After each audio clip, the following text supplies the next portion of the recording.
Hi, thanks for joining me for Quick Business Tips, where our goal is to help you build a thriving business that feels as good as it looks. I'm Jennifer, and today we're talking about something far more powerful than any marketing gimmick and more effective than any sales tactic. We're talking about this secret ingredient that creates unshakably loyal customers, the kind who stick by your side, shout your praises from the mountaintops, and become the best referral source for your business. It's a concept called unreasonable hospitality.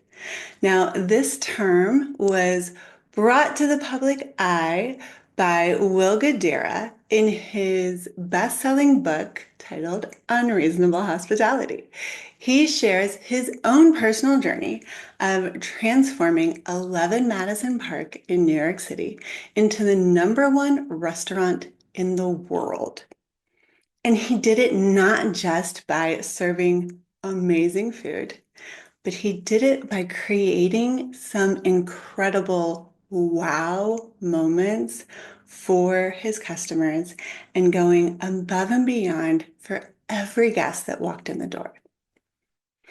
But this episode isn't just about food service because the principle behind unreasonable hospitality is about giving people more than they expect, making them feel truly seen and cared for.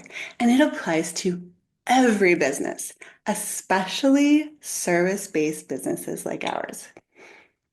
And it's not about spending a fortune or bending over backward for every whim that pain of a customer has. It's about something much deeper and more authentic. And ultimately, it's what's going to bring profits pouring into your doors. And that's what we're going to talk about today. Now, we all strive to provide good customer service.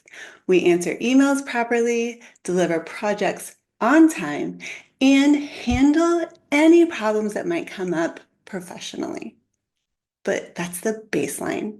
That's what everyone expects. Unreasonable hospitality is different. It's about going beyond expectations.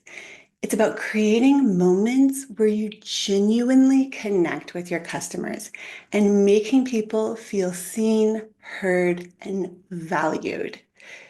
And it's about anticipating needs that they either haven't yet expressed or maybe are just too polite to ask for. And unreasonable hospitality stems from a fundamental change in the way that you think about things. It moves you way past a simple transaction and leans into the relationship building side of the business, where everything that you do comes from a servant's heart. It's about finding joy in making someone else's day just a little bit brighter and making their experience a little bit easier, and their life becomes a little bit better with those tiny little things that you're doing. Now, you might be thinking this sounds really nice, but I'm running a business, not a charity. We're about being productive, efficient, and driving profits. And I don't have the time or money for these unreasonable gifts and gestures that you're talking about. And that's where I want you to change the way that you're thinking about this. When you put people first, profits will follow. And genuine hospitality isn't about big gifts and huge costs. It's about building stronger connections based on building trust and really caring for your customer as a human being. It will boost your reputation because people will talk about it. It creates happier customers, and we all know that happy customers tend to stick around a lot longer, so your retention rates are going to go way up.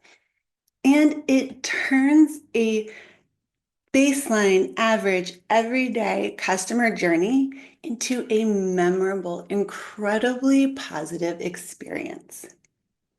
And businesses that really master hospitality become places that people talk about all the time and recommend over everyone else. So it's not just about keeping the customers happy that you already have. It's about creating raving fans that bring exponentially more customers into the door.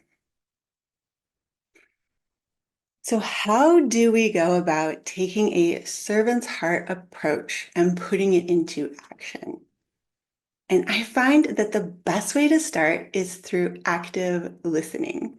And this isn't the type of active listening where you're going to repeat the thing that the customer said back to you. While that is good and it has its place, I'm talking about really listening to the details and the things that maybe don't seem important to your business right now, instead of just hearing their words and processing it in your brain as bullet points. Because when you really listen to people, you pick up on the little things. Their favorite color that they kind of mention in passing, the name of their dog, their kid's birthday party that's coming up, or maybe the favorite brand of candy that they always munch on when they're working on a stressful project. And by remembering these details and bringing them up later, it really shows that you care about who they are as a human. And it makes people feel seen and heard, which in its essence is a fundamental human need. And so many of us are missing it right now. But when we get to unreasonable hospitality, this is when you turn that information that you're gathering into action. So maybe you just send them their favorite chocolate bar when you know they have a tough project coming up. Or maybe you send it to them just because and tell them to put it in a safe spot for the next time they need it. Or you could record a really quick, funny video that is wishing their child a happy birthday so that they can show it to their kid. These small, unexpected gestures cost hardly anything, but they are the most impactful, heartfelt gifts that you can give someone because they let this person know that you see them as in a whole person, not just a customer in your business. But unreasonable hospitality isn't just about these little personal touches or sending gifts from time to time. It's really about how you handle every aspect of the relationship that you have with your customer. It's about showing empathy by really understanding and acknowledging where your customer is coming from, wherever they are in their journey with you, especially when those problems come up. It's about sending helpful reminders about deadlines or next steps and not making the customer ask or wonder what action they're supposed to take next. It's about offering to communicate via whatever platform is their default, not your default. So if you love texting and it would be so much easier if you could just text all of your clients. But you know you have this group of clients and they really like phone calls, or they really like voice memos, or they like emails, or they like to be on Slack or WhatsApp, whatever it is, meeting them where they are shows a level of hospitality that most businesses just aren't going to make. And by doing this, you are also prioritizing the connection with them. And sometimes it's about recognizing that a quick email or a text isn't the right thing in this particular moment. And you jump on a phone call or a video meeting to make sure that there is clarity in the situation, that you have connection with the customer, and that you value them over the efficiency of your business. What it all boils down to is treating your clients like a valuable human being, maybe even like a close friend. And you do it throughout your professional engagement with them.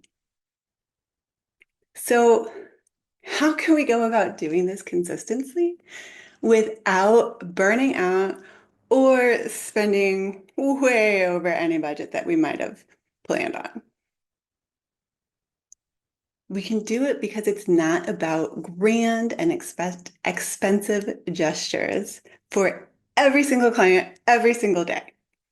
It's about being strategic and intentional with every touch point that you have with a customer. So here's a framework that I was taught by Will Guidara. The first thing that you need to do is map your customer journey. You want to really dive deep into the details. Every single touch point that your business might have with a client needs to be mapped out from the moment they first hear about you to long after you finish delivering for them. This includes discovery calls, proposals, onboarding, any project milestones, invoicing, which is important, any kind of follow-up touches, and you also want to map out any challenges, issues, hiccups that you've seen pop up along the way with other customers. So you have the journey that every customer is going to have, and then you have some offshoots where some customers might take these other off off ramps before they get back onto the main journey. Once you have this mapped out, you can find opportunities where you can add a little bit more warmth, connection, or unexpected value, where you can make things feel a little easier for them, clarify some of your messaging, or just add a little smile where there hasn't been one before. Brainstorm these ideas with your team. Big ideas, small ideas, nothing gets excluded from this list. You want to think about personal touches, process improvements, communication enhancements, handwritten notes, surprise upgrades. You can even do referral bonuses, surprise giveaways. You can add a helpful resource library. There's lots of opportunities for unexpected hospitality in your business. Once you have a list completely fleshed out, you're going to see that some ideas are going to be really easy to implement. They're going to be some low-cost wins, and those are the ones that you want to take action on right away. There's going to be other things on this list that might require more time, more effort, or more money than you really have budgeted right now. And that's okay. You want to keep these items on a wish list. Then keep it on top of mind, review regularly. I recommend getting with your team and just hitting that wish list again on a regular basis. Quarterly is a great idea because it does two things. It keeps your hospitality and your business top of mind with everybody. And it allows you to not sort of set it and forget it and not implement some of these bigger ideas that were great. It just wasn't quite the right time. You can also apply the 80-20 rule. Look at that wish list that isn't right now kind of stuff and find the top 20% of the ideas on that list that you believe will have 80% of the impact on your customer loyalty and their amazing experience with you. Then focus your energy and your resources on making that 20% of the list happen first. And that is where you're going to see some really amazing payoffs because this framework that I laid out for you turns hospitality from just random acts of kindness into a strategic pillar of your business. And if you do have a team, I recommend that you empower them to act with a servant's heart all on their own. So you've already mapped out the customer journey together. You've already brainstormed this wish list, but then you need to give them just a little bit of autonomy and maybe a small, reasonable budget so that they're able to create their own moments of unreasonable hospitality, like sending that very stressed out customer their favorite candy bar. Because when your whole team embraces this culture, the impact is just going to multiply. So, what is the one action that you can do today? Take 15 minutes and just start mapping out one tiny portion of the customer journey that every client has when they work with you. So, maybe it's the discovery call or the onboarding process, but just take this one little chunk and map it out yourself. Then ask, where is one place that I can make this customer feel less like a transaction and more like a valued friend? And by just identifying that one thing that you can change this week, that becomes your starting point for embracing unreasonable hospitality in your business every day. Now, if you want to dive deeper into implementing unreasonable hospitality in your business, I have a book that I would love to share with you. It will take you through a 6-step question and answer kind of homework session, and it will show you how easy it is to add unreasonable hospitality to your business and see your profits increase. So use the link in the show notes below and sign up for this free PDF. So as you start implementing unreasonable hospitality in your business this week, remember that good customer service is expected, but that genuine, heartfelt hospitality, that those moments where people feel like a human and not just dollars in your door, that is what is going to create raving fans and unshakable loyalty. Don't forget to subscribe to this podcast so that you never miss an episode. Until next week, I'm Jennifer Swineford with Limitless Impact Agency.